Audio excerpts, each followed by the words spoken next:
आज हम करेंगे laws of chemical combination and the smallest part of matter is atom and the atoms of same or different kinds combine to form molecules. There occur chemical reaction between atom and molecules. Up to 17th century, scientists were trying to establish the basis of these chemical combination.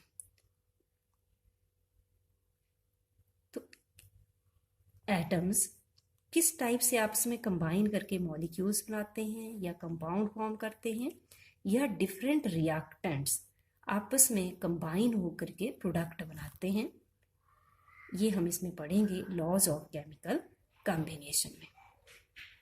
तो 5 different laws of chemical combination are: first, law of conservation of mass, law of constant composition और definite proportions, law of multiple proportions, law of reciprocal proportions, and fifth, Gay-Lussac's law of combining a volume.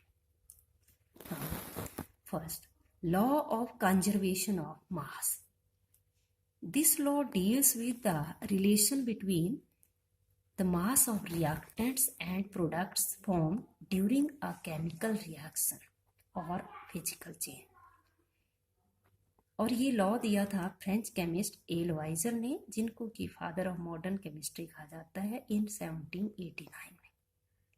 और इस law के according किसी भी physical change और chemical reaction during the total mass of products formed must remain same as total mass of the reactants taken, कि जितना मास reactant का होता है उतना ही प्रोडक्ट का मास भी होता है।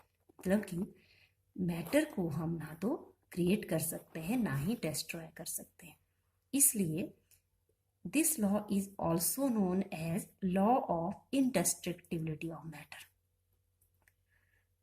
तो to verify this, Landolt take an H-shaped tube having 2 limbs and they take aqueous solution of sodium chloride and silver nitrate in these.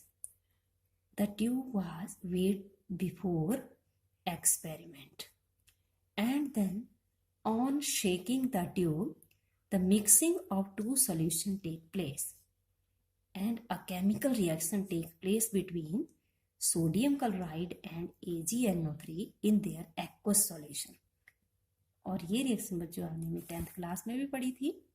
इस रिएक्शन को डबल डिस्प्लेसमेंट रिएक्शन कहते हैं, जिसमें कि आयंस का एक्सचेंज होता है आपस में, and there is formation of white precipitate of silver chloride which get settle at the bottom of the 2 limbs.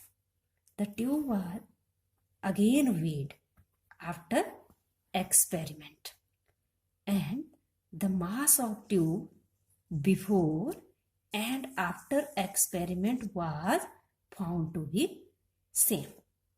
So by this we can say that कि mass of product remain same as mass of a reactant. परंतु ये law nuclear reaction के case में valid नहीं होता है, जहां कुछ मास जो है एनर्जी में भी कंजर्व हो जाता है। तो लेटर ऑन इसकी मॉडिफाइड फॉर्म दी गई कि total mass and energy of the system remain constant. Now law of definite proportions और कांस्टेंट प्रोपोर्शंस। यह law French chemist Joseph Proust ने इन 1799 में दिया था। It deals with the composition of various elements present in a compound, कि किसी compound में element किस फॉर्म में होते हैं। According to this law, in a pure chemical compound elements are always present in a fixed ratio by mass, किसी भी pure chemical compound में एलिमेंट्स हमेशा उनके मास की एक फिक्स रेशो में होते हैं। तो इसको वेरीफाई करने के लिए एग्जाम्पल लेते हैं। Carbon dioxide is prepared from different method. तो 3 मेथड से कार्बन डाइऑक्साइड को प्रिपेयर करते हैं। एंड जैसा कि हम जानते हैं atomic mass of carbon is 12 U and atomic mass of oxygen is 16 U। तो इन तीनों मेथड से CO2 जो बन रही है उसमें एक कार्बन है, 2 ऑक्सीजन है। तो कार्बन का एटॉमिक मास 12 है और 2 ऑक्सीजन का हो गया 32, जो कि किस रेशो में है 12:32 और 3:8 बाई मास। तो इस एग्जाम्पल से क्लियर हो जाता है कि irrespective of the source of A compound, हम चाहे किसी भी सोर्स से कोई कंपाउंड प्रिपेयर करें, उसकी प्योर फॉर्म में एलिमेंट्स की जो रेशो है बाई मास क्या रहती है, डेफिनेट रहती है। परंतु ये लॉ भी वैलिड नहीं होता है in case of different isotopes. तो आइसोटोप्स हम लेटर ऑन डिटेल में करेंगे। आज एक एग्जाम्पल लेते हैं। अभी कार्बन के 2 isotopes C12 having atomic mass 12 and C14। तो इन 2 samples of CO2 having isotope C12 and C14, the ratio become different. In the first, जिसमें कि C12 दिया हुआ है 12:32 and in second 14:32. और sometimes the elements in same ratio में होते हुए भी different compound भी फॉर्म कर सकते हैं। जैसे एक एग्जाम्पल लेते हैं, carbon hydrogen oxygen in the ratio 12:3:8 तो बाई मास। तो इसमें हम 2 कंपाउंड लिख सकते हैं, ethanol C2H5OH and propanone CH3OCH3। In both compounds carbon hydrogen and oxygen are in 12:3:8।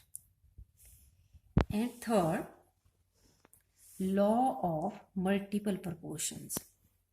ये लॉ डाल्टन ने दिया था in 1803 and according to this law when any 2 elements combine to form 2 or more compound, जब कोई 2 element आपस में combine होके 2 या 2 से ज्यादा कंपाउंड बनाते हैं, then the fixed weight of one of element that combine with other element that bear a simple whole number ratio by mass।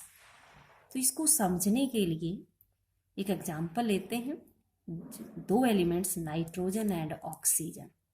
तो नाइट्रोजन और ऑक्सीजन जब आपस में कंबाइन करते हैं, these 2 can form different compounds. तो हम यहाँ 5 कंपाउंड ले रहे हैं, बाइनरी कंपाउंड नाइट्रोजन और ऑक्सीजन के। First is N2O, NO, N2O3, N2O4 and N2O5। तो हम इसमें देखेंगे कि एक का फिक्स वेट, जैसे नाइट्रोजन का फिक्स वेट ऑक्सीजन के कितने वेट से कंबाइन